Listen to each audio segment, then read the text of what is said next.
Is Professor Suresh Tejwani, Revision of the Partnership Act 1932, First Unit, General Nature of Partnership. सबसे पहले birth date उसका enforce केम enforce कब हुआ 1 अक्टूबर 1932। Partnership act है वो chapter 11 of the general contract act का ही एक पार्ट है। पार्टनरशिप एक्ट है वो special branch of the general close act है। पार्टनरशिप एक्ट किसी भी पॉइंट के लिए साइलेंट है तो उसी पॉइंट के लिए general close act applicable, general contract act applicable होगा। जनरल कॉन्ट्रैक्ट एक्ट का चैप्टर 11 का पार्ट है और जनरल कॉन्ट्रैक्ट एक्ट है वो जनरल एक्ट है। जब स्पेशल एक्ट साइलेंट होता है तब जनरल एक्ट एप्लीकेबल होता है। सेक्शन 4 में डेफिनेशन दिया हुआ है। डेफिनेशन में आपको सेक्शन 4 में बोला है partnership is relationship between two और more person who have agreed to share the profit. दो से ज्यादा बंदे साथ मिलते हैं, प्रॉफिट डिस्ट्रीब्यूट करने के मिलते हैं। Business paid by all any of them acting for all. सभी साथ में मिलकर उसके अलावा एक बंदा भी बिजनेस कर सकता है। पार्टनरशिप में इंडिविजुअली जो बंदे साथ में मिलते हैं उसको हम पार्टनर्स बोलते हैं, कलेक्टिवली फर्म बोलते हैं। Name under which business carried उसको हम फर्म नेम बोलते हैं। पार्टनरशिप में क्राउन है, इंपेरर है, एम्पायर है, इंपेरियल है, किंग है, क्वीन है, रॉयल है, ऐसे वर्ड हम यूज नहीं कर सकते। स्टेट गवर्नमेंट परमिशन से कर सकते हैं, अभी यह प्रोविजन एग्जिस्ट नहीं है। पार्टनरशिप के एसेंशियल एलिमेंट 5 है। सबसे पहले टू और मोर पर्सन है। टू और मोर पर्सन में पार्टनरशिप एक्ट ने मिनिमम 2 पर्सन बोला है, लेकिन मैक्सिमम के लिए पार्टनरशिप एक्ट साइलेंट है। कंपनीज एक्ट में 464 में मैक्सिमम आपको 50 मेंबर्स बोला है। 2 से कम जाओगे तो आपका पार्टनरशिप सीज हो जाएगी और 50 से ज्यादा होगा तो पार्टनरशिप आपकी इलीगल मानी जाएगी। पार्टनर में नेचुरल पर्सन पार्टनर बन सकते हैं, आर्टिफिशियल पर्सन पार्टनर बन सकते हैं, यानी छगन मगन एंड कंपनी वो पार्टनर बन सकते हैं। लेकिन फॉर्म है पार्टनरशिप फॉर्म पार्टनर नहीं बन सकती। दो पार्टनरशिप फॉर्म के जो पार्टनर है वो पार्टनर साथ में मिलके इंडिविजुअली नया पार्टनरशिप बना सकते हैं। पर्सन है, पर्सन का मतलब मीनिंग यहाँ पे कॉम्पिटेंट पर्सन है। कॉम्पिटेंट पर्सन यानी मेजर है, साउंड है एंड नॉट डिस्क्वालिफाइड बाय लो है, वही कॉम्पिटेंट पर्सन माना जाएगा, वही पार्टनर बन सकता है। सेकंड पॉइंट है agreement. Partnership arise due to express and implied agreement.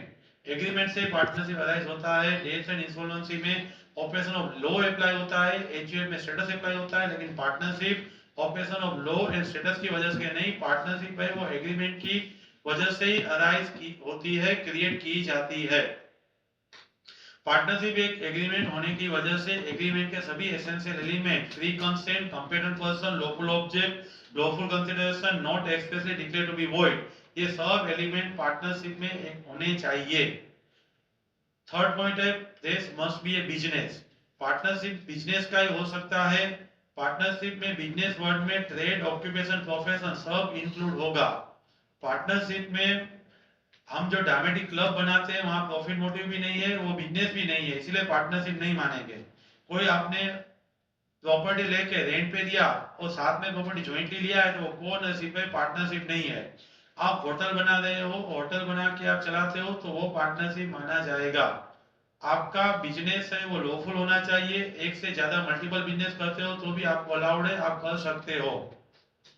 First point आया आपका टू और मोर पर्सन, सेकंड आया आपका पॉइंट एग्रीमेंट, थर्ड है वो बिजनेस, फोर्थ है वो प्रॉफिट।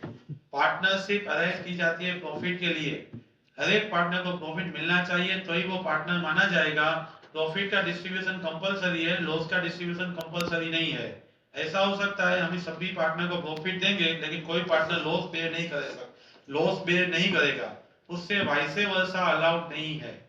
पार्टनरशिप में प्रॉफिट एग्रीमेंट में बोला है तो एज पर एग्रीमेंट, एग्रीमेंट में नहीं बोला है तो हमें इक्वल रेशियो में प्रॉफिट डिस्ट्रीब्यूट करना है। शेयरिंग ऑफ प्रॉफिट है वो तो सिर्फ बेसिक प्राइम फेसिया एविडेंस है, वो फाइनल कंक्लूसिव एविडेंस नहीं है। कई सारे केस ऐसे हैं जहां पे शेयरिंग ऑफ प्रॉफिट है लेकिन वहां पे पार्टनरशिप नहीं है। उसमें सबसे पहले retirement of the partner, partner retire होने के बाद आप उसको 3 4 5 साल तक प्रॉफिट का शेयर देते हो, लेकिन वो आपका रिटायरिंग पार्टनर है, वो बाद में पार्टनर नहीं रहेगा। सेक्शन 37 में आपने उसका अमाउंट ड्यू है वो नहीं पे किया है तो 6% तो 6% इंटरेस्ट और शेयर ऑफ प्रॉफिट जो हायर होगा वो देंगे। तब भी वो आपका पार्टनर नहीं माना जाएगा। रिटायरिंग पर्सन का अमाउंट सेटल नहीं हुआ है, इसीलिए प्रॉफिट कंटिन्यू रहता है, लेकिन वो पार्टनर नहीं है। सेकंड है वो मनी लेंडर है। जब आपको इंटरेस्ट के बदले में वो प्रॉफिट का पार्ट ले रहा है, तो भी वो पार्टनर नहीं है। एम्प्लॉय है, एजेंट है, वो रेम्यूनरेशन के बदले में आपको प्रॉफिट का पार्ट ले रहा है, तो वो पार्टनर नहीं है। विडो और चाइल्ड, पार्टनर के मरने के बाद उसका अमाउंट सेटल नहीं हुआ है, तो विडो और चाइल्ड को आप शेयर ऑफ प्रॉफिट कंटिन्यू पे करोगे, तो वो भी आपके पार्टनर नहीं माने जाएंगे। सेल ऑफ गुडविल, मेरा बिजनेस मैं आपको दे रहा हूं और कोई पार्टनर है वो सेल ऑफ गुडविल करके नेक्स्ट 3-5 इयर्स में प्रॉफिट का पोर्शन लेगा, तो वो पार्टनर नहीं माना जाएगा। माइनोर, माइनोर को आप सेल ऑफ प्रॉफिट देते हैं, माइनोर से कॉन्ट्रैक्ट वॉइड एब इनिशियो है, तो वो भी आपका माइनोर पार्टनर नहीं है, लेकिन वो सिर्फ बेनिफिट में हम पार्टनर उसको एक्सेप्ट करते हैं। आपको केडी कमात एंड कंपनी के केस स्टडी में बोला है एग्रीमेंट है, प्रॉफिट है, इसीलिए वो पार्टनरशिप है। हमने 4 पॉइंट देखा। फर्स्ट पॉइंट हमने 2% देखा, सेकंड पॉइंट हमने agreement, third business, fourth profit and fifth that is a mutual agency. Mutual agency यानी डेफिनेशन में बोला है कैरिड बाय ऑल और any of them acting for all. तो यहाँ पे आप on in the course of business, business के कोर्स में गिवन अथॉरिटी के अंदर रह करके कुछ भी काम करते हो तो फर्म लायबल होती है। इसीलिए हर एक पार्टनर है वो फर्म का एजेंट है और दूसरे पार्टनर का वो प्रिंसिपल माना जाएगा। म्यूचुअल एजेंसी के बाद आपको हमने अभी कैडी कमात देखा, वो केस स्टडी दिया हुआ है, यहाँ पे पार्टनरशिप है। बाद में आपको ट्रू टेस्ट ऑफ पार्टनरशिप बोला है। ट्रू टेस्ट ऑफ पार्टनरशिप में सेक्शन 6 अप्लाई होगा। सेक्शन 6 में आपको 2 पॉइंट नहीं है, 2 और मोर पर्सन और बिजनेस। 3 पॉइंट है, एग्रीमेंट है, प्रॉफिट है एंड म्यूचुअल एजेंसी है। उसके बाद आपको वेरियस डिस्टिंग्विशेस दिए हुए हैं। डिस्टिंग्विशेस में फर्स्ट डिस्टिंग्विश आपको दिया है partnership firm and company. Partnership firm and company के डिस्टिंग्विश में पहला पॉइंट है लीगल स्टेटस। कंपनी का अपना लीगल स्टेटस है, created by law, liquidated by law. Partnership firm का अपना लीगल सेपरेट लीगल एंटिटी नहीं है। एजेंसी, पार्टनरशिप में एक पार्टनर करेगा दूसरा सफर करेगा, vice versa situation mutual agency है। कंपनी में म्यूचुअल एजेंसी नहीं है, कंपनी में म्यूचुअल एजेंसी नहीं है। सेपरेट डायरेक्टर्स है, जो ह्यूमन एजेंसी है जिसको मेंबर अपॉइंट करते हैं, वो बिजनेस चलाते हैं। डिस्ट्रीब्यूशन ऑफ प्रॉफिट, पार्टनरशिप में कंपलसरी पूरा प्रॉफिट दे देते हैं, कंपनी में रिटेन अर्निंग भी आप रख सकते हैं। एक्सटेंड ऑफ लायबिलिटी, पार्टनरशिप में हर एक पार्टनर का लायबिलिटी अनलिमिटेड है, कंपनी के केस में लिमिटेड बाय से गारंटी और अनलिमिटेड पार्टनरशिप हो सकती है। प्रॉपर्टी, पार्टनरशिप में प्रॉपर्टी अलग सेपरेट उसकी नहीं है, क्योंकि वो सेपरेट लीगल एंटिटी पार्टनरशिप नहीं मानी जाती। पार्टनरशिप की प्रॉपर्टी जॉइंट प्रॉपर्टी है, कॉमन प्रॉपर्टी है, सभी पार्टनर की साथ में मिला के प्रॉपर्टी है।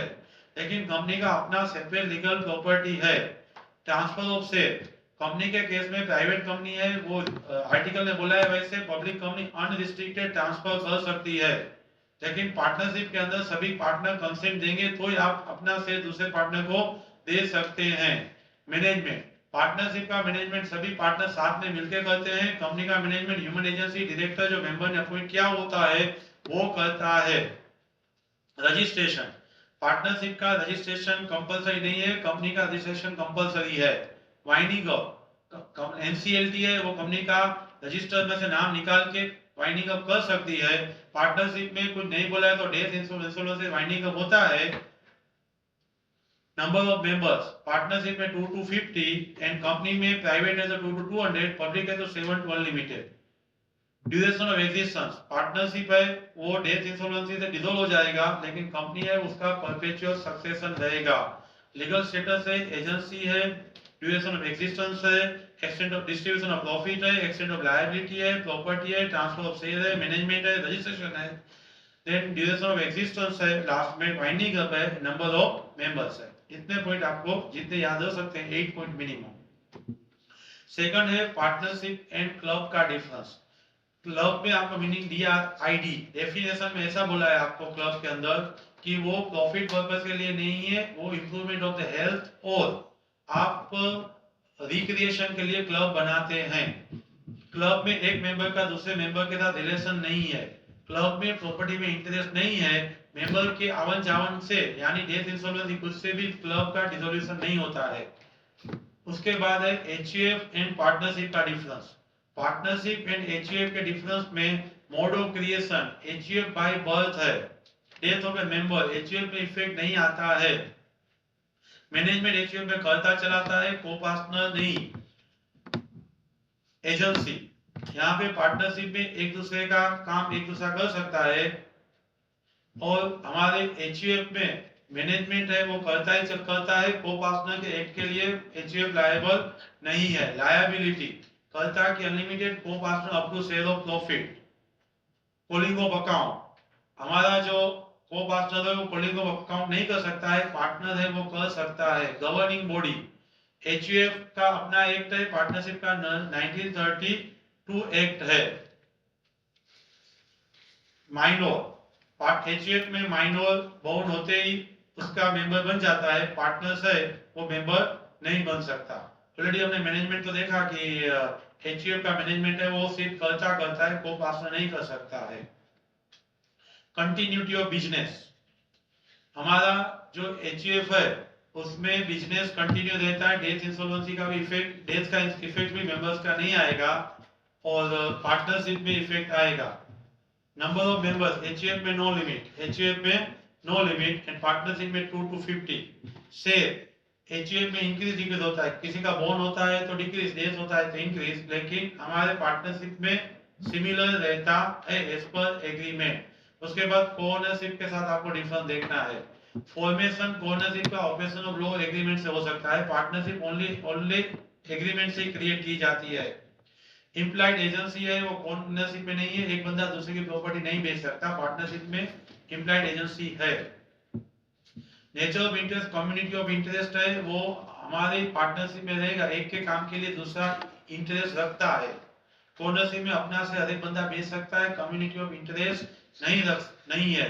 ट्रांसफर ऑफ शेयर, पार्टनरशिप में दूसरे को पीछे बिना शेयर नहीं बेच सकते, हम सिर्फ हमारा ही शेयर बेच सकते हैं, पार्टनरशिप में एक दूसरे का शेयर बेच सकते हैं। बाद में एसोसिएशन के साथ डिफरेंस आएगा।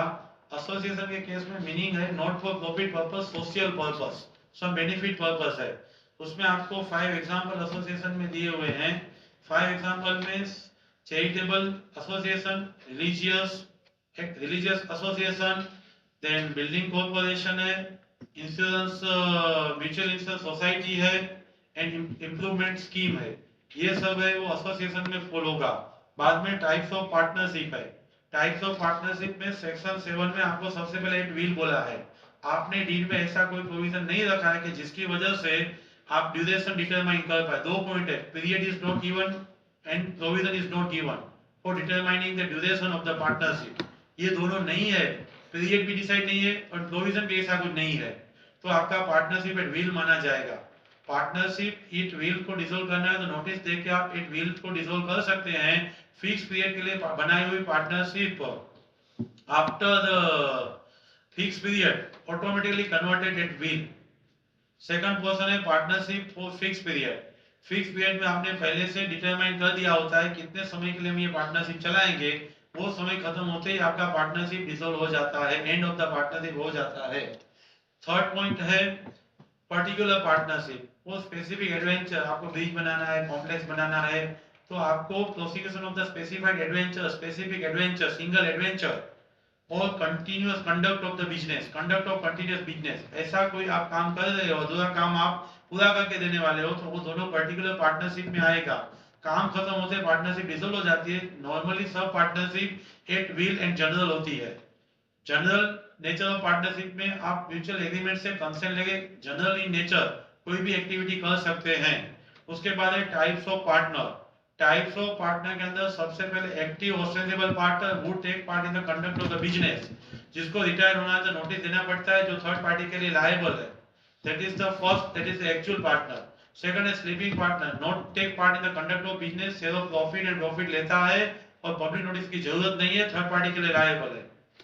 उसके बाद है आपका नॉमिनल पार्टनर है, जो पार्टनर आप सिर्फ बोल रहा है, वो लेंड्स हिज नेम, जो अपना नाम दे रहा है, रियल में उसका शेयर ऑफ प्रॉफिट और प्रॉपर्टी कुछ भी नहीं है, थर्ड पार्टी के लिए वो लायबल है। स्लीपिंग एंड नॉमिनल के बीच में डिफरेंस ये है, sleeping share of profit property ले रहा है, नॉमिनल नहीं ले रहा है। स्लीपिंग है उसमें वर्ल्ड नोन नहीं है, दूसरे लोग उसको नहीं जानते, लेकिन नॉमिनल में दूसरे लोग उसको जानते हैं। बाद में प्रॉफिट ओनली, कोई भी पार्टनर प्रॉफिट में से पार्टनर है तो थर्ड पार्टी के लिए अनलिमिटेड लायबल, थर्ड पार्टी को पे करेगा तो बाकी का जो उससे ज्यादा पे किया है वो कंट्रीब्यूशन दूसरे पार्टनर से ले पाएगा। सब पार्टनर है वो पार्टनर का पार्टनर है, पार्टनर के शेयर ऑफ प्रॉफिट में वो अपना शेयर ले रहा है, तो सब पार्टनर का फर्म के साथ रिलेशन नहीं है, उसके काम के लिए फर्म लायबल नहीं और फर्म के नाम के लिए ये लायबल नहीं। होल्डिंग आउट एस्टॉपल, ही रिप्रेजेंट हिमसेल्फ, वो अपने आप को एज ए पार्टनर रिप्रेजेंट कर रहा है और अलाउस टू अदर, दूसरे को रिप्रेजेंट करने का अलाउ कर रहा है, और वो रिप्रेजेंटेशन में भी एक्सप्रेस इंप्लाइड और बाय कंडक्ट, एक्सप्रेस इंप्लाइड और कंडक्ट से वो रिप्रेजेंट हो रहा है कि मैं पार्टनर हूं, and third party influence on that representation, उसी रिप्रेजेंटेशन पे आधार रख के थर्ड पार्टी कॉन्ट्रैक्ट में एंटर हुई है। आप एग्जांपल देखोगे तो एक्स वाई दोनों पार्टनर थे, ए मैनेजर था, एक्स ने रिप्रेजेंट किया, ए मैनेजर है, जेड ने टीवी सेट ए को देख के सप्लाई किया तो A holding out liable. Retiring partner public notice नहीं देगा तब तक होल्डिंग आउट लायबल। उसके बाद है आपका इनकमिंग पार्टनर, नया पार्टनर आता है, जब आता है सभी की कंसेंट से आता है उसी दिन से लायबल। उसके बाद सेकंड है रिटायरिंग पार्टनर, वो नोटिस देके रिटायर हो जाता है और जब से रिटायर हुआ तब से नहीं लायबल। उसके बाद है पार्टनरशिप एग्रीमेंट, पार्टनर्स एग्रीमेंट यानी पार्टनरशिप डीड, पार्टनरशिप एग्रीमेंट से अराइज होती है। एग्रीमेंट एक्सप्रेस यानी रिटर्न और कोई भी हो सकता है, लेकिन पार्टनरशिप का एग्रीमेंट रिटर्न होना जरूरी है तो फ्यूचर डिस्प्यूट में हम सेटल कर पाए, इसीलिए पार्टनरशिप एग्रीमेंट ऐसा बोला जाता है, it is agreement in writing to determine terms and condition between the relations of partners. Partner का रिलेशन के टर्म कंडीशन डिसाइड करने के लिए रिटर्न फॉर्म में हम जो लिखते हैं उसको हम पार्टनरशिप डीड बोलते हैं। पार्टनरशिप डीड है वो रिटर्न एंड स्टैम्प्ड होती है, पार्टनरशिप डीड है वो इमूवेबल प्रॉपर्टी कंप्रोमाइज करती है तो स्टैम्प्ड एंड रजिस्टर्ड भी होती है, स्टैम्प्ड एंड रजिस्टर्ड भी होती है। उसके बाद पार्टनरशिप डीड में तो आपको पूरा यूनिट याद आ जाएगा, सेकंड वो पूरा आप लिख सकते हो, name of partnership firm, name of the partners, principal place of business, other place of business, nature of activity, admission, retirement, expulsion, dissolution, profit sharing ratio, interest on capital, interest on loan, interest on drawing, valuation of the goodwill, dispute how can be resolve, ये सब information आपको लिखना होता है partnership deed में। Partnership deed के बाद है आपका पार्टनरशिप का रजिस्ट्रेशन।